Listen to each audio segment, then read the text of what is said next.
I apologize to the translators because I have an introduction written, but I'm afraid I wanted to say a couple of things first. Number one, my father was notorious for never following the script. And number two, I want to thank everybody for encouraging me as if I were about to jump out of an airplane. It's okay, Ray, you'll do all right, just do it. So I thank you for that. So now I will go into my script. When the bishop approached me about delivering a monthly service sermon, my first instinct was to subtly, if not quickly, survey my surroundings to find the nearest door that I could run out of and try to escape. However, I quickly realized that there was no feasible way for me to be able to avoid the reality of giving a sermon.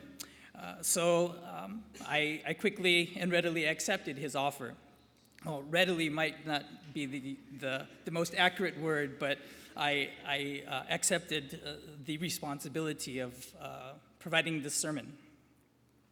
In any case, I received the finalized list for sermon deliverers in December of last year, just a few weeks before I was to leave for Ojiba to take part in the 130th anniversary of Oya-sama celebration.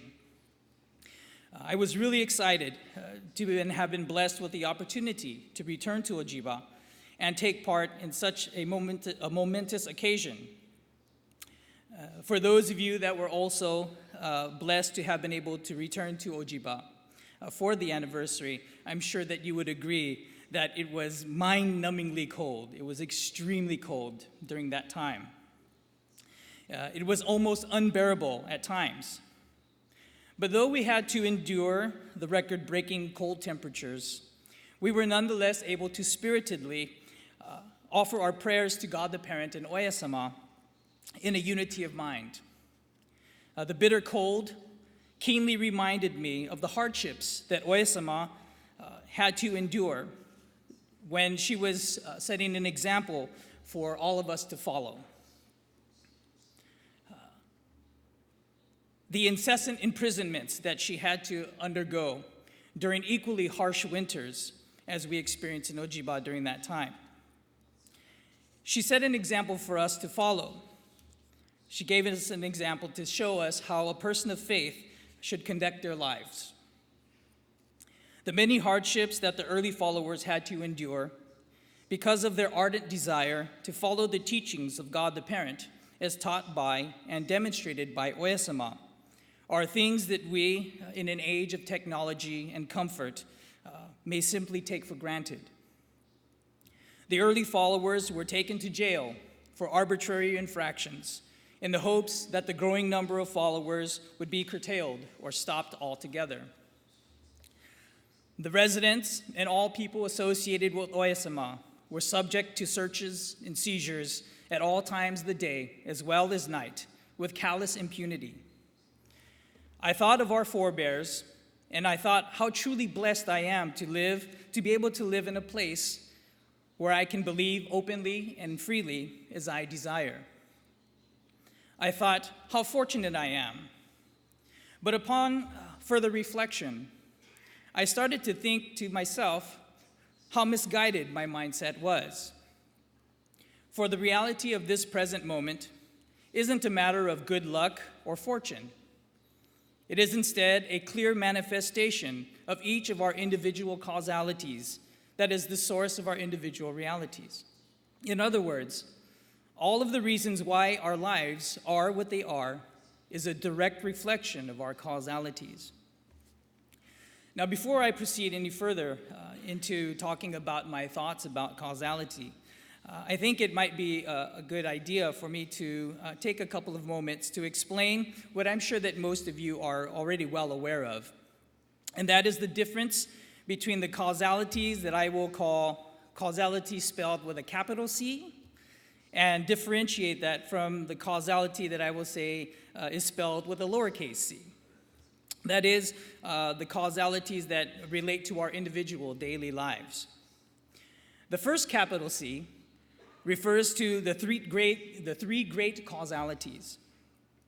namely the causality of Oya-sama, having the soul of the original mother at the time of human creation, the causality of place, which is the residence where Oya-sama resides and being the place where human beings were first conceived, and finally the causality of time, which is the passing of years equal to the number of firstborn human beings at the time of creation, marking the arrival of the promised time, October 26, 1838, on the lunar calendar.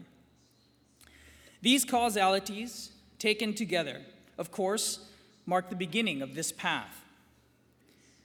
The other causality that I consider is spelled with a capital C is, of course, the causality of origin, also known as the original causality.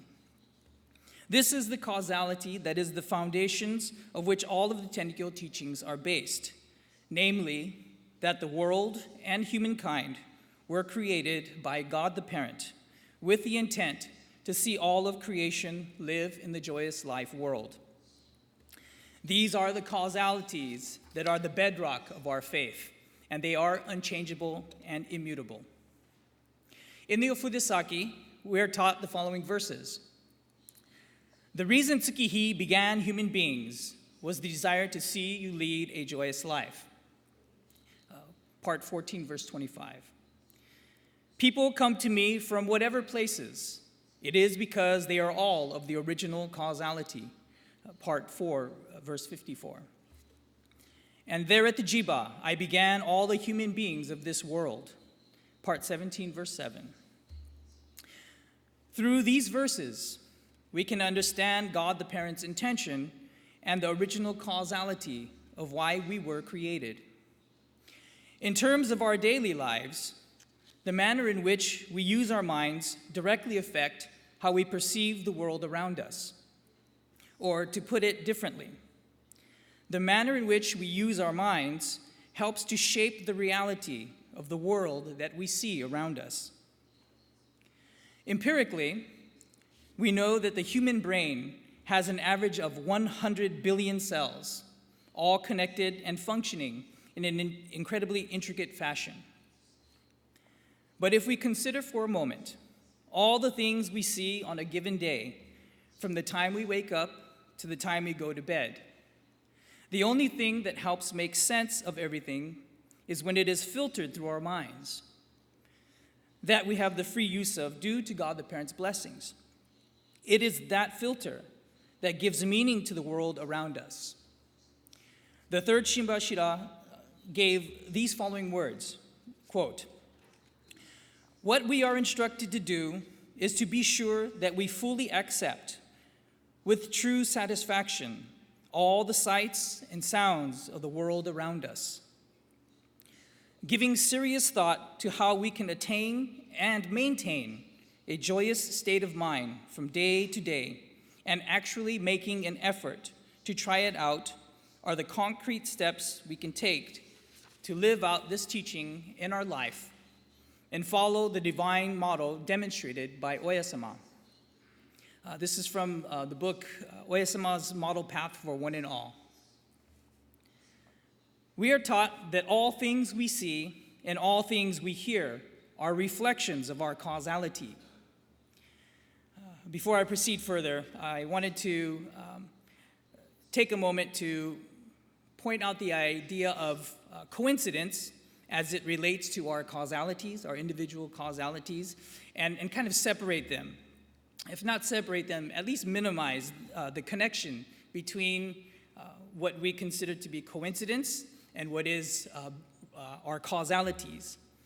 And the reason why I say that is because causality, how it relates to causality, because the idea of coincidence has a feeling or an air of randomness or arbitrariness. It seems to me to be in the nature of self-centered human thinking to dismiss or disregard things that we see as potentially important messages from God the Parent, unless those signs are significant enough to force us to reflect on ourselves, whether those events are fortunate or unfortunate in nature. If we take more time to reflect on daily occurrences as blessings from God the Parent, I believe we can more easily meld our thoughts and actions with God the Parent's wishes.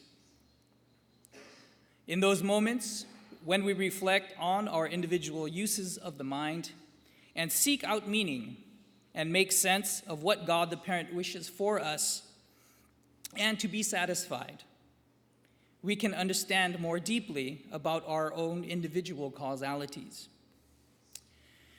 We are taught that all things that come to pass are due to the wondrous workings of God the Parent. And as we learn to take delight in all things that come to pass, we can spur forward our own spiritual growth. Now, as I had mentioned in the opening, I received notice of my assignment to give this month's monthly service sermon last December.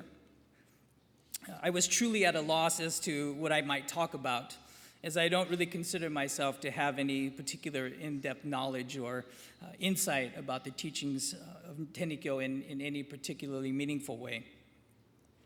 And that feeling of apprehension kind of lingered in my mind for some time as I prepared to return to Ojiba for the 130th anniversary of Oesama in January. After having safely returned to Ojiba, I was blessed to have the opportunity to meet up with many people that I haven't seen for quite some time, as well as people that I see fairly regularly here at Dendocho. And it really made for a really wonderful atmosphere to see so many people. One of the people that I usually see whenever I return to Ojiba is my half-sister. We are from different grand churches, but I make it a point to see her whenever I can, whenever I return to Ojiba.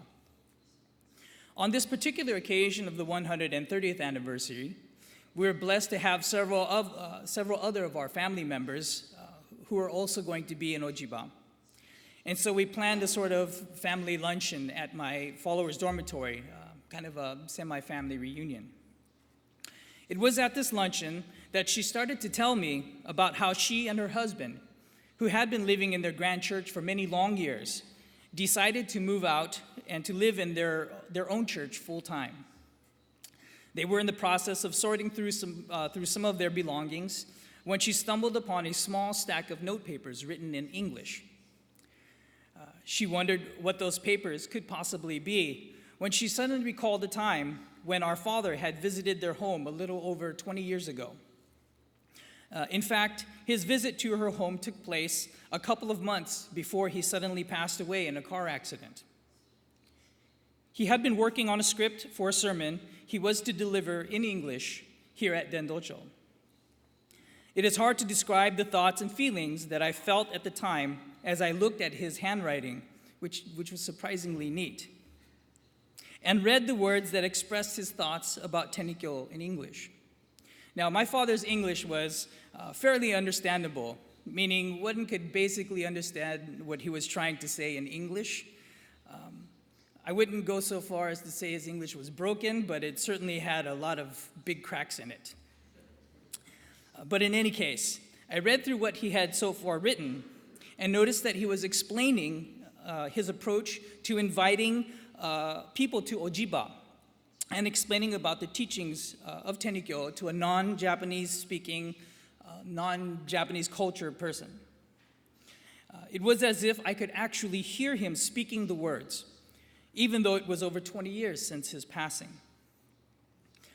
What was most surprising of all was when I learned that he was slated to give the Dendocho monthly service sermon on that very month that he passed away for rebirth. It was supposed to be for him the first time to deliver a sermon in English, and it was scheduled to be given just a couple of weeks after he had unexpectedly passed away for rebirth. It was almost exactly 22 years to that day that I stand here giving this sermon, although almost as if I am giving it in his place. As a note, the 22 years since he gave that sermon was exactly the age that I was when he passed away for rebirth. So that also gives a kind of a real strong sense of the causality. I keenly feel a sense of awe at the causation that has brought me to this place at this moment. My father's causality that led to his being in the place to deliver the sermon which he was ultimately unable to deliver, and my causality that led to me to be in this moment to deliver this sermon that I am now giving are, in my mind, deeply connected. In the anecdotes of Oya-sama, there is the story about what Oya-sama taught to the follower at the time, Reverend Tamezo Yamazawa, called Deeper in the Second Generation Than in the First. And I'd like to take a couple of moments to read the story to you. It's story number 90 in the anecdotes of Oya-sama, and it reads thus. When Tamezo Yamazawa began to serve Oya-sama in 1881, Oya-sama instructed him in the following manner. God says, showing innen to parents, God waits for children to appear. Do you understand? Therefore, virtue is more deeply planted in the second generation than in the first one, and deeper still in the third than in the second. By becoming ever deeper, it will become virtue which lasts forever. It depends on the mind of a person, whether it lasts for one generation only, or for 2 or 3 generations, or forever.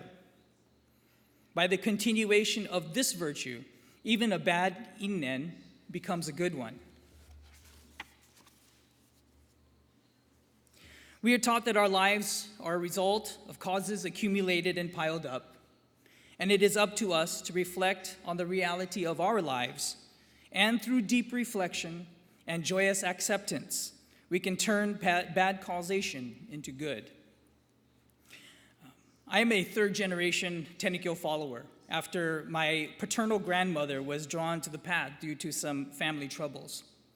And my being the youngest of 7 brothers, my presence here on this podium at this moment is what I would characterize as being highly unlikely. But I know that my grandmother, who I never really knew very well, was very devout in her faith and remained steadfast even though it was against the wishes of her husband, my grandfather. She consequently had to hide the fact that she was attending a Tenrikyo church.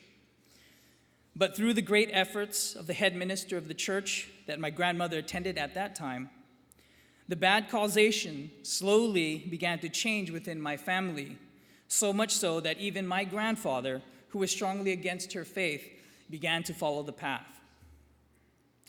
Through the sincere dedication of my predecessors, I am able to be here today as a follower of the path, trying to nurture the seeds of their devotion and sow further seeds on behalf of the path here in North America.